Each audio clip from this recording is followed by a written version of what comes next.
你好。哎，看了你发我的这些关于麻将的材料，感觉确实挺有意思的。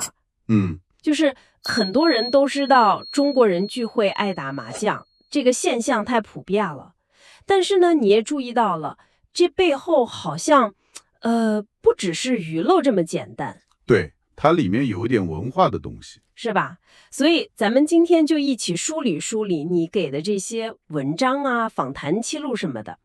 不光是看看麻将大概怎么玩，更重要的是挖一挖里面那些，可能让你觉得，哦，原来是这样的文化内涵和处世哲学。行，目的就是让你对这些材料有个又提纲挈领又比较深入的把握，看看为什么有人会说搞懂麻将是理解中国文化的一条挺有意思的小路。一个切入点。好，那咱们就开始吧。不少材料都提到麻将规则，哎，第一眼看上去挺复杂的。你给的资料里介绍规则的篇幅也不少，对，咱们没必要把所有牌都念叨一遍。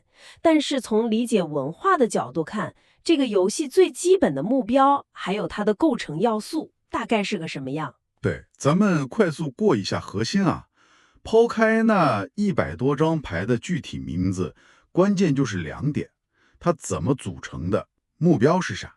嗯，组成上呢，你就是要去收集2种基本的组合，一种呢是3张一模一样的牌，我们叫克子；克子，另一种是3张花色一样、数字连着的牌，叫顺子，比如1万、2万、3万这样。哦，明白，一个3张一样，一个3张连着。对，然后你的目标呢就是胡牌。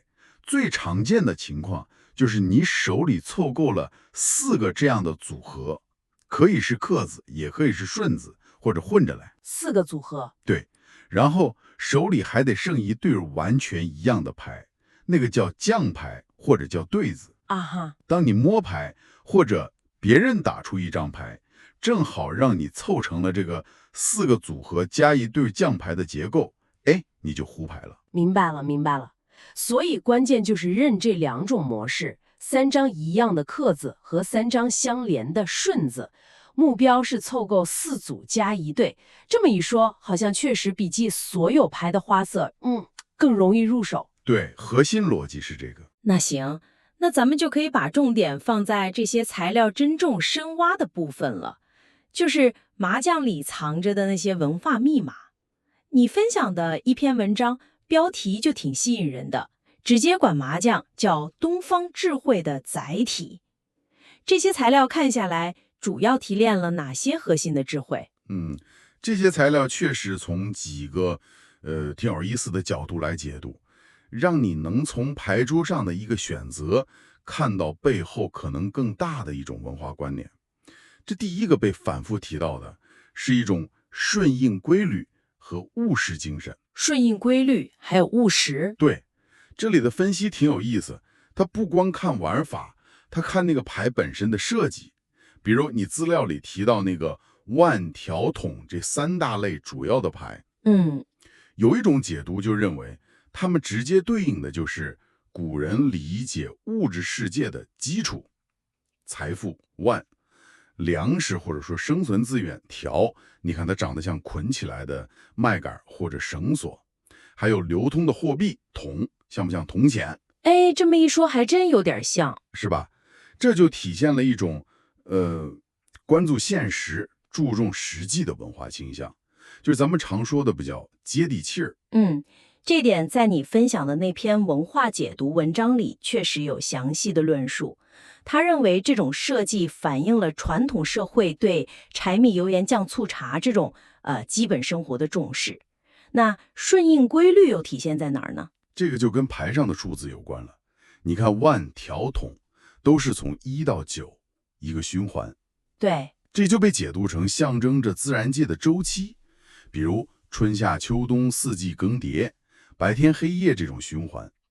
它背后暗示了一种哲学观，就是说事物发展有它自己的规律，它是循环往复的。与其硬要去对抗，不如去理解它，顺应它内在的节奏。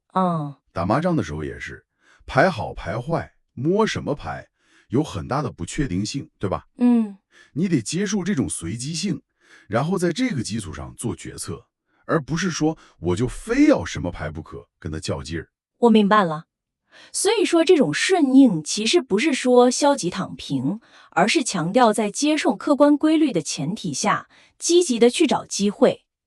这好像跟你材料里提到的第二个核心智慧联系很紧，就是那个灵活应变的处世之道。好像好几位材料都强调，打麻将它没有一个绝对的标准答案或者最优解。正是，这可能是麻将文化解读里，最吸引人的地方之一了。材料指出，麻将桌上情况变得特别快，你一开始可能想的挺好，比如说我要做个清一色，就一种花色的牌。但很可能摸着摸着发现这个花色的牌老不来，别的花色倒是一直来。那高手呢，往往就能根据这个牌势的变化，很快调整策略，甚至完全改变胡牌的方向。哎，这个在你分享的一个访谈记录里描述的挺生动。那个受访者说，中国人处理生活里的难题，好像也常常是这个思路。对，一条路如果走不太通，比较少会钻牛角尖儿，就是死磕到底，而是倾向于说，哎，换个法子试试看。人际交往里也是会看人下菜碟儿，不是，就是根据对象和场合调整说话方式什么的，追求一种圆融，而不是说对谁都一个模式硬邦邦的。没错，材料就认为麻将简直就是这种结构化即兴的一个训练场。结构化即兴这个词儿有意思。它是在一个规则框架里面最大程度的发挥你的灵活性。那就引出了材料里强调的第三点智慧了，对规则和边界的尊重。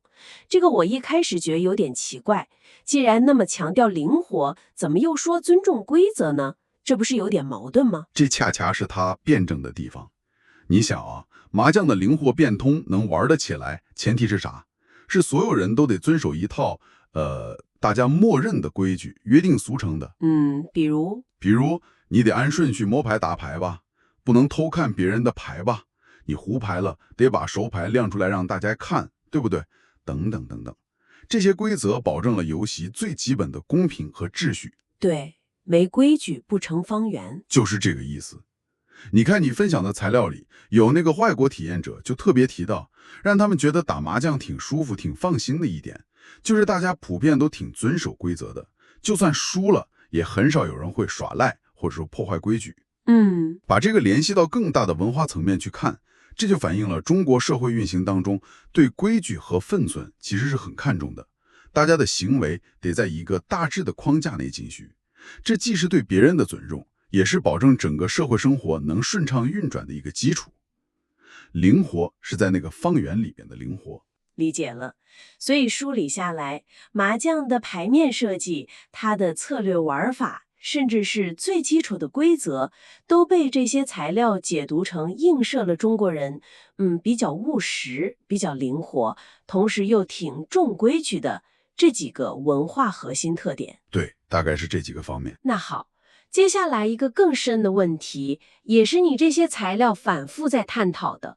为什么就光是打麻将这个行为本身，就能成为理解中国文化，特别是人与人之间怎么互动的一个微缩场景呢？对，这确实是这些材料的核心论点了。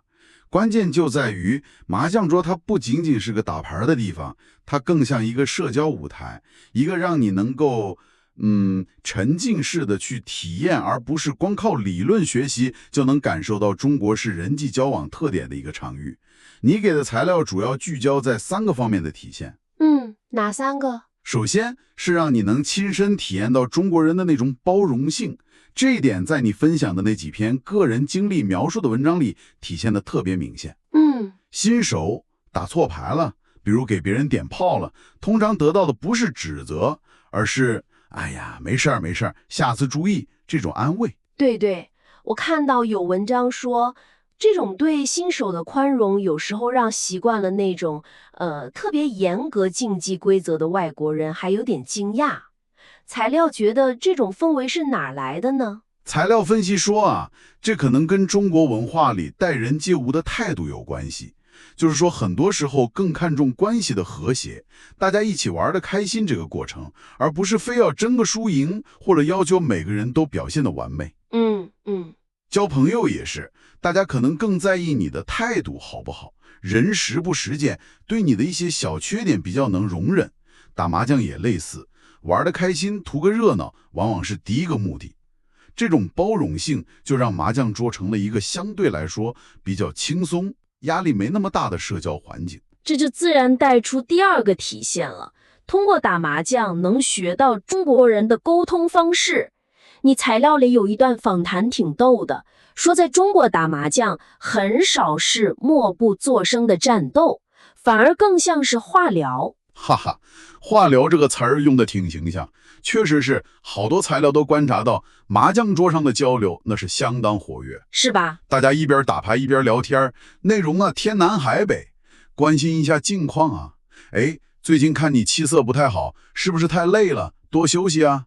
分享点信息啊。哎，那家新开的馆子味道真不错，你们可以去试试。甚至交流点工作生活上的小烦恼什么的。这里值得注意的是材料提出的一个观点，打牌这个动作本身有时候更像是一个由头，一个沟通的载体。一个媒介。对，输赢反而是次要的，重要的是通过这个过程，大家能聚在一块儿，交流信息，拉近距离，维护感情。这个你材料里提到了中国式聚餐有异曲同工之妙。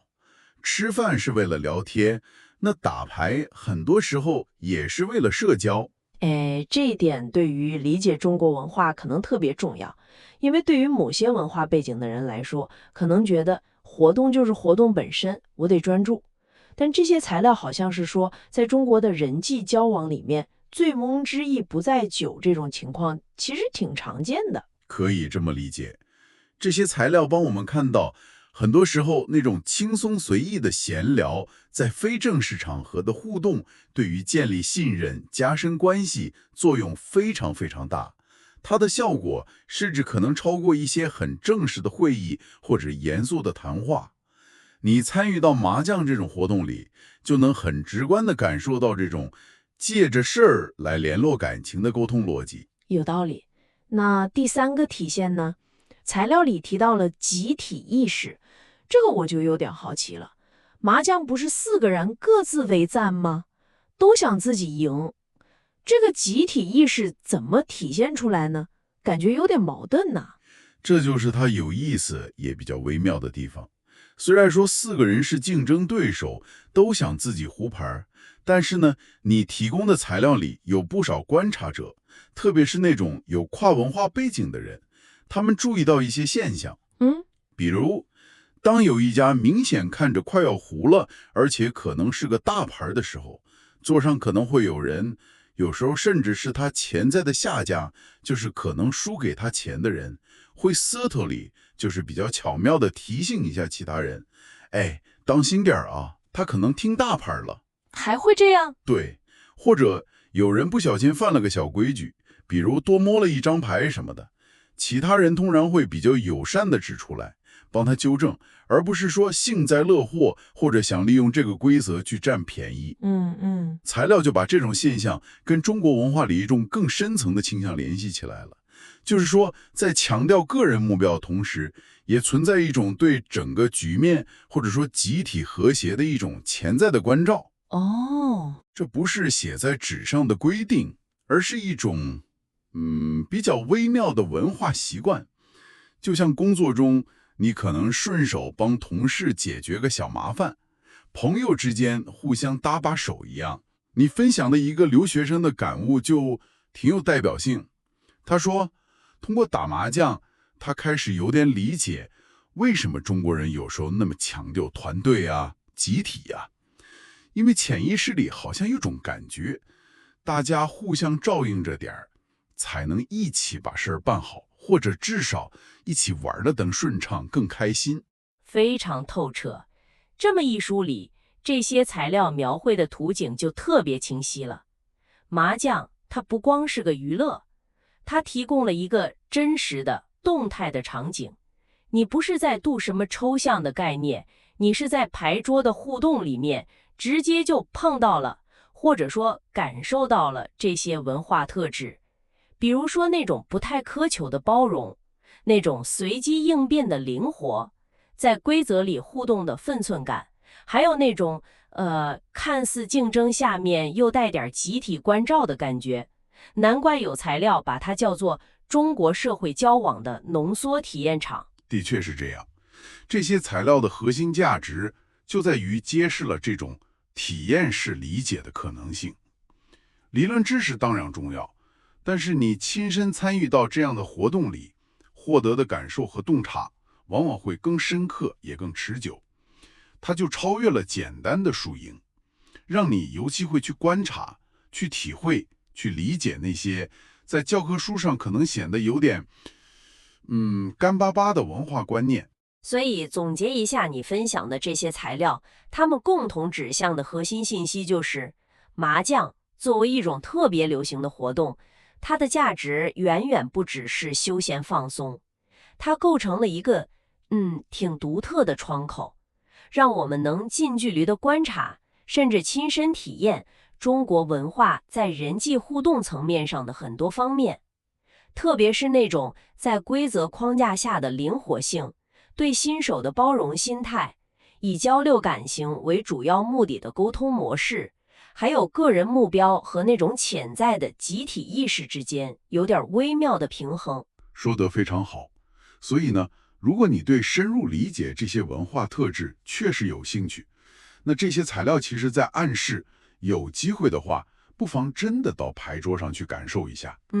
重点不是说你非要成为麻将高手，而是带着一种观察和体验的心态去参与，去留意那些规则之外的人跟人之间互动的小细节。或许你会从中发现比牌局胜负本身更有意思的东西。那么咱们这次探讨完之后，留给你思考的一个问题就是，不妨也把这种视角投向你自己熟悉的其他社交活动或者游戏中去。不管是一场球赛，还是一次桌游聚会，甚至是一个团队合作的项目，这里面是不是也隐藏着一些我们可能已经习惯了，但其实又深刻反映了特定文化规则、价值观或者互动模式的潜台词呢？这个提问挺好，值得想一想。今天的分析就到这里，希望这次对你提供的这些麻将材料的深入探讨，能为你观察和理解文化打开一扇新的，也许更生动的窗户。